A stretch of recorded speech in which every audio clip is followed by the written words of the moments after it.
सांग माने जदि आपण मानकर फेस रे एपरि भावर कला दाग हेउची किंबा आपण मानकर पुराना पिंपल्स हे कला दाग रही किंबा आपण मानकर फेस सुंदर देखा जाउनी ग्लो करूनी आपण को हाथ मुह पाद किछि रुखा सुखा टाइप रो देखा जाउची ग्लेज आसुनी हेल्दी देखा जाउनी आ ता सहित बहुत कम एज रे भी आपण को स्किन पूरा बहुत एज हेला टाइप रो देखा जाउची तले आज रो सब वीडियो देखंतु जदि आपण को फेस भी गोरा नाही तले बहुत सुंदर भाव रे क्लीन आ गोरा रहइबो ता सहित आपण को फेस बहुत हेल्दी देखा जिवो। तो चलतु आज संपूर्ण वीडियो स्टार्ट करवा। तो एबे देखंतु आगु तो राखी पूर्णिमा आसुची प्रथमे एई टिप्स गुडा को आपण माने देखंतु तापर बुझी सारी के अप्लाई करंतु। तो एठी देखंतु प्रथमे कोन करिवे दही नेबे दही एठी मु गोटे चमच नेजी सांग माने देखंतु भलो फ्रेश दही आपण माने नै जिवे।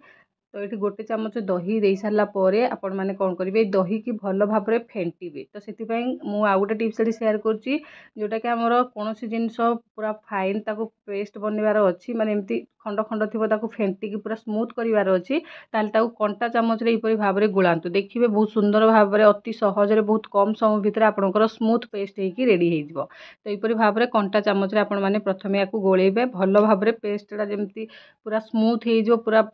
जानी तो आपण मैंने दहीटा टी छेना छेना टाइप रो थाए पूरा स्मूथली पेस्ट टाइप रो बने बन सारापर से किसी जिनस आड करवा जमीती कि समस्त जानते बेसन ये आम गोटे चमच बेसन ने बेसन तो पूरा फेस बहुत सुंदर कम कर फेस को गोरा कर सहित क्लीन कर बहुत सुंदर साहाय्य कर ने हाल्का अधा चमच टे कम पाखापाखि आपण मैंने हलदी पाउडर भल हलदी पाउडर ने ने आपण मैंने मुल्तानी माटी आपणकर फेस रु ऑयल रिलीज कर सहित आपण फेस को ग्लो रखिबो आपण फेस रे कौन झाइया जमीती कि आपण फेस रे कौन कला दाग होती कि मुचा कुचा अच्छी ताकू सब प्रॉब्लम को सॉर्ट आउट करिवो। तापर आपण माने नेबे एठी गोलाप जल देखते ये गोलाप जल जी परिमाण रे आपण माने पेस्टा को माने पतला करिया पई चाहउछंती से हिसाब रे गुलाब जल ऐड करिए। जदि गुलाब जल आपण पाखरे नाही ताले नॉर्मल पानी भी आपण माने ऐड करि परिबे। एमती देकी ताकू भल भाव रे फाइन गुटे पेस्ट बने नेबे भल भाव रे गोलेबे जेमती सब जिनिस भल भाव रे मिसी जिवो। तो सांग माने आपण माने के एरिया मो वीडियो देखुचंती मते कमेंट सेक्शन में जणातु जानले खुशी लागिवो नुआ नुआ वीडियो बने पे मोटिवेशन मिली पारिबो। ता सहित आपण मानकु जदि आज टिप्स टी भल लागुची समस्त अप्लाई करंतु अन्य मानक सहित शेयर करंतु चैनल नुआ थिले चैनल को सब्सक्राइब करंतु फेसबुक पेज रे देखुतिले मो पेज को फॉलो करिया पई जमारू भूलंतु नाही। एठी देखंतु बेसी टिके बहळा जायतिला तो सेति पई हल्का आउ टिके गोलाप जल मु देकी ताकू भल भाव रे गोळे नेली।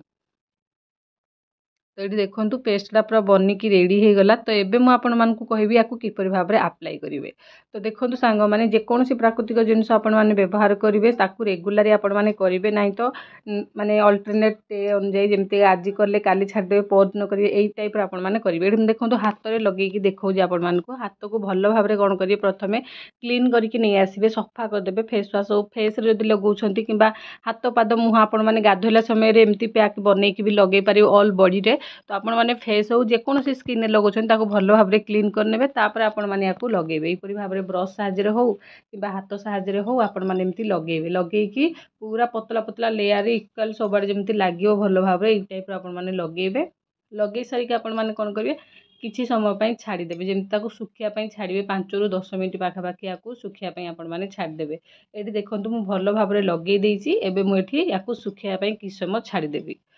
तो ये देखो सुखिकी पूरा भल भाव में ये मैंने देखिपे धला धला हो जाता सहित ये 5 ରୁ 10 मिनट भी हो गलानी। तो या एमती हल्का हल्का रगड़ी बाहर करें जदि आपण मानकर स्किन